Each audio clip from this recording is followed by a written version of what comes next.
Merci. Emmanuel Morel pour GDR. Merci, Monsieur le Président.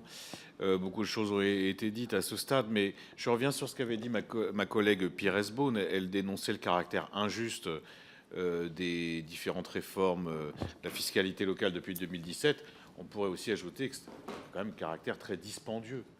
Parce que quand on voit le coût absolument faramineux de la suppression de la TH et de la CVAE, c'est quand même, d'ailleurs vous le dites dans votre rapport, c'est une perte de recettes de plus de 38 milliards.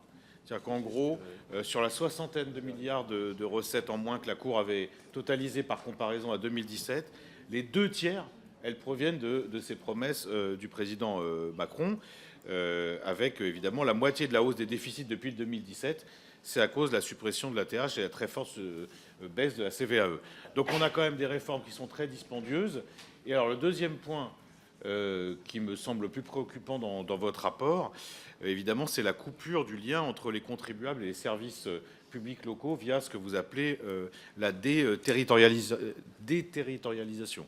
Pas facile à dire. C'est-à-dire que les recettes territorialisées, ça représentait, je ne sais plus où est le chiffre, 55% en 2017. Aujourd'hui, c'est 39%. Et là, on a quand même un problème sur un principe qui s'appelle la libre administration des collectivités locales. Moi, je ne vois pas comment on peut faire machine arrière par rapport à ce processus qu'on regrette, d'autant plus que, et je reviens sur ce que vous dites dans votre rapport, il y a quand même des niveaux de collectivités qui ont un pouvoir fiscal de moins en moins important, c'est le cas pour les régions, mais vous le dites même dans votre rapport, les départements, c'est inexistant. Pouvoir fiscal inexistant. Est-ce que ça, c'est vraiment satisfaisant? Est-ce qu'on ne pourrait pas suggérer, au-delà de ce que vous dites sur la DGF et une autre affectation des ressources de TVA, une façon de faire en sorte qu'il y ait un peu de pouvoir fiscal existant? Ça, c'est une des questions que je me pose.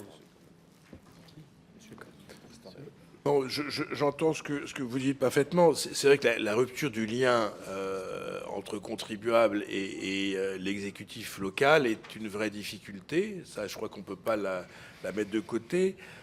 Bon, les réformes ont été coûteuses. L'argent, elle n'est pas partie.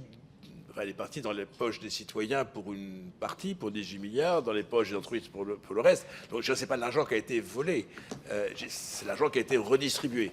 C'est vrai que ça a quand même un coût significatif qui n'était peut-être pas à la hauteur de ce qu'on imaginait au départ. Voilà, donc je répète, je pense que la dernière tranche de suppression pour les 20% les plus élevés, dans mon souvenir, c'est quasiment la moitié du total du coût.